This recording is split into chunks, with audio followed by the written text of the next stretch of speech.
शेतकरी सभा व सत्यशोधक शेतकरी सभेच्या मार्फत आपण दरवर्षी 14 जुलै रोजी संघर्ष दिवस म्हणून या ठिकाणी एकत्र येत असतो।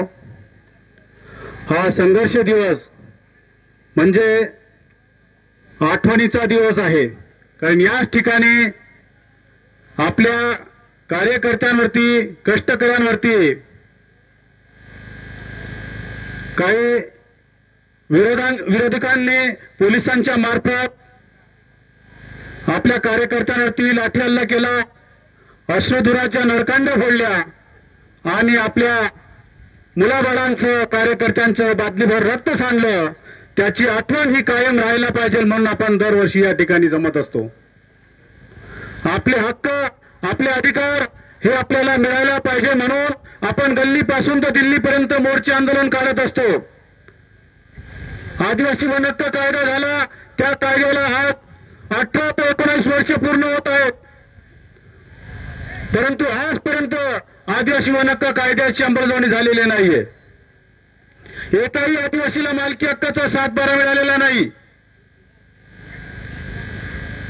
या वनहक्क कायद्याच्या ज्या तरतुदी आल्या, अधिनियम आले, 2008 चा नियम 2012 मध्ये सुधारित अधिनियम आले आणि वेळोवेळी शासनाने परिपत्रक काढले, GR काढले, त्याची देखील अजूनपर्यंत अंमलबजावणी झालेली नाहीये।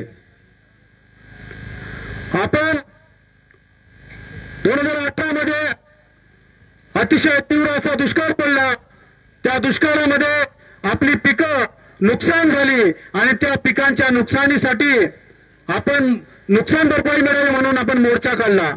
मुंबईच्या दिशेने निघालो 2018 ला। त्या ठिकाणी त्यावेळेस फडणवीस सरकार असताना आपण तो मोर्चा काढला आणि त्या मोर्चामध्ये आपल्या मागण्या पूर्ण करण्यात आल्या आणि त्या मागण्यांचा 25 जानेवारी 2019 ला GR निघाला की 2 हेक्टर, कमीत कमी 2 हेक्टर असलेल्या गावदारांना 13,600 रुपयाची नुकसान भरपाई द्यावी, असं परिपत्रक निघाल्यानंतर देखील आपल्या साक्री तालुक्याला या शासनाने वंचित ठेवलेला आहे।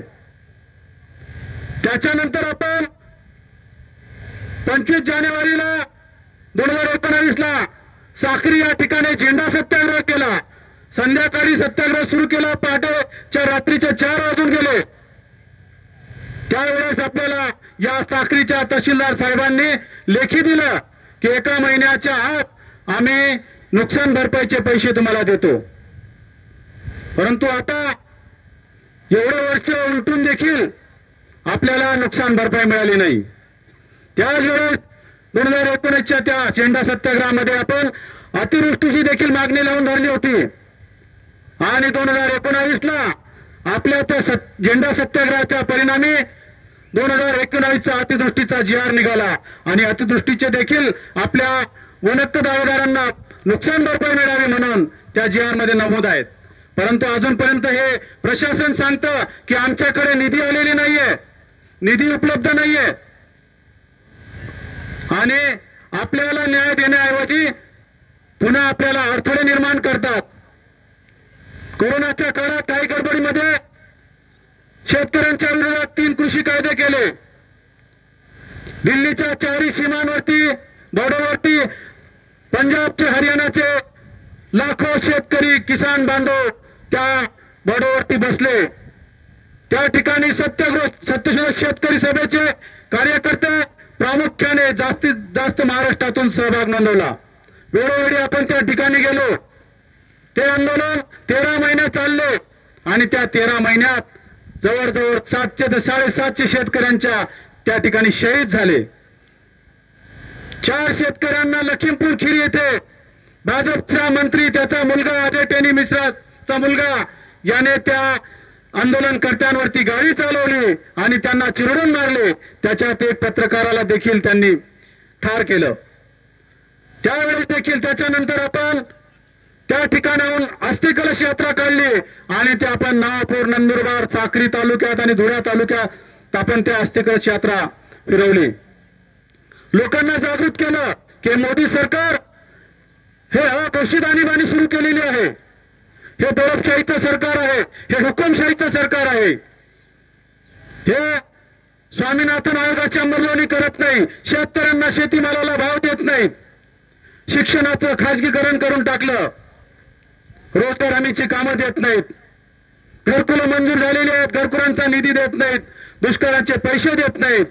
या सगळ्या गोष्टी आपल्याला हे फार कठीण गेलेल्या होत्या. म्हणून आपण मोदी सरकारला पाडावं म्हणून यावेळेस नंदुरबार विधानसभा लोकसभा असेल किंवा धुळे लोकसभा असेल या ठिकाणी आपण पाठिंबा दिला. नंदुरबारला गोवाल पाडवींना आणि धुळे जिल्ह्यात शोभाताई बच्चावांना अतिशय कमी मतांनी 3,500 मतांनी शोभाताई बच्चाव धुळ्यात लोकसभा निवडणुकीत आले. कारण ते निवडणुकीमध्ये जे मतं पडलेली आहेत ते सर्व मतं हे लाल बावटाचे सत्यशोधकांचे मतं आले आहेत आणि त्या मतांवरती शोभाताई बच्चाव निवडलेली आहेत. म्हणून याच्या पुढे आपण त्यांना सांगणार आहोत की आम्ही दिलेल्या मतांवर तुम्ही निवडून आलेले आहात.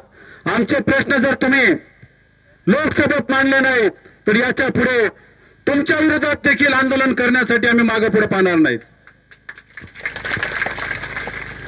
ज्यांनी आता लाडकी बहीण योजना काढलेली आहे, कारण महाराष्ट्र सरकारला कळून चुकलेलं आहे का आता भाजपचं सरकार काही या महाराष्ट्रात बसणार नाहीत, म्हणून त्यांनी लाडकी बहीण योजना काढलेली आहे.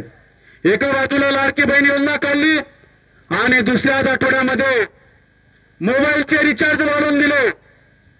499चा 1 महिन्याचा रिचार्ज, 399चा 1 महिन्याचा रिचार्ज, म्हणजे 100 पासून तर 499 पर्यंतचे हे रिचार्ज वाढवून दिलेले आहेत. प्रत्येक घरात प्रत्येक कुटुंबात मोबाईलचे 2-2, 3-3 मोबाईल कुटुंबात वापरले जातात. कारण हे मोबाईलची सवय देखील ज्या मोदी सरकारने कोरोनामध्ये लावली आहे. कोरोनाच्या काळात विद्यार्थ्यांना सांगितलं की ऑनलाईन तुम्हाला शिक्षण दिलं जाईल, तुमच्या मुलांसाठी मोबाईल खरेदी करा. आपण कुठून तरी पैसे उसने करून ते मोबाईल घेतले आणि मोबाईलचा छंद हा मुलांना लागला आणि प्रत्येकाच्या घरात मोबाईल झाल्यामुळे आता मुलगा मोबाईल सोडत नाहीत. लहान मुलगा जरी असेल त्याला जर मोबाईल दिला आणि पूर्ण घर देखील गावाला निघून गेलं तरी चालेल, मुलगा सांगतो मोबाईल देऊन जा, तुम्ही निघून जा. म्हणजे एवढी सवय, जसं एखाद्या विमल खाणाऱ्याला जर सवय लागते, बिडी पिणाऱ्याला जशी सवय लागते त्याच्याशिवाय राहिलं जात नाही, तशी सवय या मोदी सरकारने लावून ठेवलेली आहे. शिक्षणाचं खाजगीकरण करून ठेवलेलं आहे. शिक्षणाची फी एवढी वाढवून दिलेली आहे की शिक्षण देखील आता मागात पडलेलं आहे. भावांनो बहिणींनो, जर आपल्याला आपले हक्क मिळवायचे असतील तर डॉक्टर बाबासाहेब आंबेडकरांनी सांगितल्याप्रमाणे शिका आणि संघटित व्हा आणि संघर्ष करा. ती वेळ अजून तीव्र करण्याची वेळ आलेली आहे. कारण आता मागं परवा बैठक झाली त्यावेळेस उपविभागीय अधिकारी काय म्हणतात की स्थळ पाणी आणि मोजणीबद्दल जेव्हा चर्चा झालेली होती बिडार मोर्चाच्या नंतर जे ठरलं होतं बिडार मोर्चामध्ये उपमुख्यमंत्री देवेंद्र फडणवीस साहेबांनी लिहून दिलेलं त्याच्यावर अंमलबजावणी न करता ते आता अजून पुन्हा सांगतायत की जे दाव्यांमध्ये ठराव जोडले नसतील, ज्यांच्या ग्रामसभा राहिले असतील त्यांना पुन्हा परत ग्रामपंचायतमध्ये आणायचं, ग्रामसभेत ठेवायचं आणि पुन्हा अजून ग्रामसभेमधून पुढे न्यायचं. म्हणजे आपल्याला पुढचा टप्पा गाठायचा होता तर ते पुन्हा आपल्याला परत मागवतायत आपले दावे. त्यांच्या चुका आहेत, त्यांनी केलेल्या चुका आहेत. आदिवासी वन हक्क कायद्यानुसार अंमलबजावणी करायला पाहिजे होती, दावे दाखल करताना स्टोर पाणी झाली पाहिजे होती, जीपीएस मोर्चे झाली पाहिजे होती. हे सगळं न करता आपल्याला डायरेक्ट सुमोटोमध्ये आणि अंतिम निर्णयापर्यंत घेऊन गेलेलं आहे सरकार. आपल्याला जमिनीतून बेदखल करणार आहे सरकार, ज्यांना आपल्याला धडा शिकवावे लागेल. एवढेच बोलतो, थांबतो. सत्य की जय, लाल सलाम, जिंदाबाद.